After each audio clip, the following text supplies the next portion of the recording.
얘랑 열왕기상 18장 읽어줄게. 많은 날이 흘러서 3년이 되던 해에 주님께서 엘리야에게 말씀하셨다. 가서 아합을 만나거라. 내가 땅 위에 비를 내리겠다.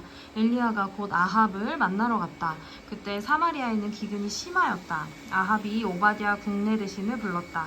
오바댜는 주 하나님을 깊이 경외하는 사람으로서 이세벨이 주님의 예언자들을 학살할 때에 예언자 100명을 50명씩 동굴에 숨기고서 먹을 것과 물을 대준 사람이다. 아합이 오바댜에게 말하였다. 이 땅 곳곳으로 다 다니며 물이 있을 만한 샘과 시내를 샅샅이 찾아보도록 합시다. 어쩌다가 풀이 있는 곳을 찾으며 말과 나귀를 살릴 수 있을 거요. 짐승들이 죽는 것을 이대로 보고 있을 수만은 없소. 왕과 오바댜는 물을 찾으려고 전 국토를 둘로 나누어서 한쪽은 아합이 스스로 담당하고 다른 한쪽은 오바댜가 담당하여 제각기 길을 나섰다. 오바댜가 길을 가고 있는데 마침 엘리야가 그를 만나려고 오고 있었다. 오바댜가 엘리야를 알아보고 머리를 숙여서 인사를 하였다. 엘리야 어른이 아니십니까? 엘리야가 그에게 말하였다. 그렇소. 가서 엘리야가 여기 있다고 그대의 상전에게 말하시오. 그러나 오바댜는 두려워하며 말하였다. 제가 무슨 죄를 지었길래 저를 아합의 손에 넘겨 죽이려고 하십니까? 예언자께서는 섬기시는 주 하나님께서 살아계심을 두고 맹세합니다. 제 상전은 어른을 찾으려고 모든 나라 모든 왕국에 사람을 풀어놓았습니다. 그러나 그들이 돌아와서 엘리야가 없다고 보고하면 제 상전은 그 나라와 왕국에게 어른을 정말 찾지 못하였다고 맹세하게 하였습니다. 그런데 지금 어른께서는 저더러 가서 어른께서 여기에 계시다고 말하라는 말씀이십니까? 제가 어른을 떠나면 주님의 영이 곧 어른을 제가 알지 못하는 곳으로 데려가실 것입니다. 제가 가서 아합에게 말하였다가 그가 와서 어른을 찾지 못하면 반드시 저를 죽일 것입니다. 어른의 종인 저는 어릴 때부터 주님을 경외하여 왔습니다. 이세벨이 주님의 예언자들을 학살할 때 제가 한 일과 제가 주님의 예언자 100명을 10명씩 동굴에 감추고 그들에게 먹을 것과 마실 것을 대준 일을 어른께서는 듣지를 못하셨습니까? 그런데 지금 어른께서는 저더러 가서 저의 상전에게 어른께서 여기 계시다고 말하라는 것입니까? 그러면 제 상전은 반드시 저를 죽일 것입니다. 그러자 엘리야가 말하였다. 내가 섬기는 만군의 주님께서 살아계심을 두고 맹세하오. 나는 오늘 꼭 아합을 만날 것이요. 오바댜가 아합에게로 가서 이 사실을 말하였다. 그대가 바로 이스라엘을 괴롭히는 자요. 엘리야가 대답하였다. 아합은 엘리야를 만나서 이렇게 말했다. 그대가 바로 이스라엘을 괴롭히는 자요. 엘리야가 대답하였다. 내가 이스라엘을 괴롭히는 것이 아니라 임금님과 임금님 아버지의 가문이 괴롭히는 것입니다. 임금님께서는 주님의 계명을 내버리고 바알을 섬기십니다. 이제 사람을 보내어 온 이스라엘을 갈멜산으로 모아주십시오. 그리고 이세벨에게 녹을 얻어먹는 바알 예언자 410명을 아세라 예언자 400명도 10명과 아세라 예언자 400명도 함께 불러주십시오. 아합은 모든 이스라엘 자손을 부르고 예언자들을 갈멜산으로 모았다. 그러자 엘리야가 그 모든 백성 앞에서 나서서 이렇게 말하였다. 여러분은 언제까지 양쪽에 다리를 걸치고 머뭇거리고 있을 것입니까? 주님께서 하나님이시면 주님을 따르고 바알이 하나님이면 그를 따르십시오. 그러나 백성들은 한마디도 그에게 대답하지 못하였다. 그래서 엘리야는 백성들에게 다시 이렇게 말하였다. 주님의 예언자라고는 나만 홀로 남았습니다. 그런데 바알의 예언자는 410명이나 됩니다. 이제 소 2마리를 우리에게 가져다 주십시오. 바알 예언자들이 소 1마리를 선택하여 각을 떠서 나무단 위에 올려놓되 불을 지피지는 않게 하십시오. 나도 나머지 1마리 소를 잡아서 나무단 위에 올려놓고 불은 지피지 않겠습니다. 그런 다음에 바알의 예언자들은 바알 신의 이름을 부르십시오. 나는 주님의 이름을 부르겠습니다. 그때 불을 보내셔서 응답하는 신이 있으면 바로 그분이 하나님이십니다. 그러자 모든 백성들은 그렇게 하는 것이 좋겠다고 대답하였다. 엘리야가 바알의 예언자들에게 말하였다.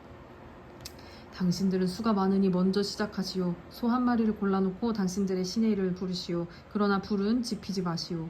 그들은 가져온 소 1마리를 골라서 준비하여 놓은 뒤에 아침부터 한낮이 될 때까지 바알은 응답해 주십시오 하면서 부르짖었다. 그러나 응답은커녕 아무 소리도 없었다. 바알의 예언자들은 제단 주위를 돌면서 춤을 추었다. 단 한낮이 되니 엘리야가 그들을 조롱하면서 말하였다. 더 큰 소리로 불러보시오. 바알은 신이니까 다른 볼일을 보고 있을지 아니면 용변을 보고 있을지 아니면 멀리 여행을 떠났을지 그것도 아니면 자고 있으므로 깨워야 할지 모르지 않소. 그들은 더 큰 소리로 부르짖으면서 그들의 예배의 관습에 따라 칼과 창으로 피가 흐르도록 자기 몸을 찔렀다. 한낮이 지나서 저녁 제사를 드릴 시간이 될 때까지 그들은 미친 듯이 날뛰었다. 그러나 아무 소리도 없고 아무런 대답도 없고 아무런 기척도 없었다. 이때 엘리야가 온 백성에게 가까이 오라고 하였다. 백성들이 가까이 오니 그는 무너진 주님의 제단을 고쳐 쌓았다.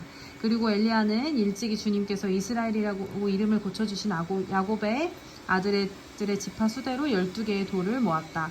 이 돌을 가지고 엘리야는 주님께 예배할 제단을 다시 쌓고 제단 둘레에는 2세아 정도의 곡식이 들어갈 수 있는 넓이의 도랑을 팠다. 그 다음에 나무단을 쌓아놓고 소를 각을 떠서 그 나무단 위에 올려놓고 물통 4개의 물을 가득 채워다가 재물과 나무단 위에 쏟으라고 하였다. 사람들이 그대로 하니 엘리야가 한 번 더 그렇게 하라고 하였다. 그들이 그렇게 하니 그는 또 그렇게 하라고 하였다. 그들이 3번을 그렇게 하니 정말라? 자, 그들이 3번을 그렇게 하니 물이 제단 주위로 넘쳐 흘러서 그 옆 도랑 물에 가득 찼다. 옆 도랑에 가득 찼대. 제사를 드릴 때가 되니 엘리야 예언자가 앞으로 나서서 이렇게 기도하였다. 아브라함과 이삭과 이스라엘을 돌보신 주 하나님, 주님께서 이스라엘의 하나님이시고 나는 주님의 종이며 내가 오직 주님의 말씀대로만 이 모든 일을 하고 있다는 것을 오늘 저들이 알게 하여 주십시오. 주님, 응답하여 주십시오. 응답하여 주십시오. 이 백성으로 하여금 주님이 주 하나님이시며 그들의 마음을 돌이키게 하시는 주님이심을 알게 하여 주십시오. 그러자 주님의 불이 떨어져서 아이고 괜찮아 얘라. 이렇게 해봐. 이렇게 해봐 이렇게. 괜찮아? 엄마가 얼른 마저 읽어줄게. 이렇게 해봐 얘라 이렇게. 그러자 주님의 불이 떨어져서 재물과 나무땅과 돌들과 흙을 태웠고 도랑 안에 있는 물을 모두 말려버렸다. 온 백성이 이것을 보고 땅에 엎드려서 말하였다. 그가 주 하나님이시다. 그가 주 하나님이시다. 엘리야가 그들에게 말하였다. 괜찮아? 엘리야가 그들에게 말하였다. 바알의 예언자들을 잡아라. 한 사람도 도망가게 해서는 안 된다. 백성은 곧 그들을 사로잡았고 엘리야는 그들을 데리고 기손 강가로 내려가서 거기에서 그들을 모두 죽였다. 엘리야가 아합에게 말하였다. 빗소리가 크게 들리니 이제는 올라가셔서 음식을 드십시오. 아합이 올라가서 음식을 먹었다. 엘리야는 갈멜산 꼭대기로 올라가서 땅을 바라보며 몸을 굽히고 그의 얼굴을 무릎 사이에 넣었다. 그리고는 그의 시종에게 올라가서 바다 쪽을 살펴보라고 하였다. 시종은 올라가서 보고 와서 아무것도 보이지 않는다고 말하였다. 엘리야가 다시 그의 시종에게 7번을 그렇게 더 다녀오라고 하였다. 7번째가 되었을 때 그 시종은 마침내 사람의 손바닥만한 작은 구름이 바다에서부터 떠올라오고 있다고 말하였다. 그러자 엘리야는 아합에게 사람을 보내어서 비가 와서 길이 막히기 전에 어서 병거를 갖추고 내려가라는 말을 전하라고 하였다. 그러는 동안에 이미 하늘은 짙은 구름으로 깜깜해지고 바람이 일더니 곧 큰 비가 퍼붓기 시작하였다. 아합은 곧 병거를 타고 이스라엘로 내려갔다. 주님의 능력이 엘리야와 함께 하였기 때문에 엘리야는 허리를 동여매고 아합을 앞질러서 이스라엘 어귀에까지 달려갔다. 아멘. 일이 괜찮아요? 일이 목 괜찮아? 아멘.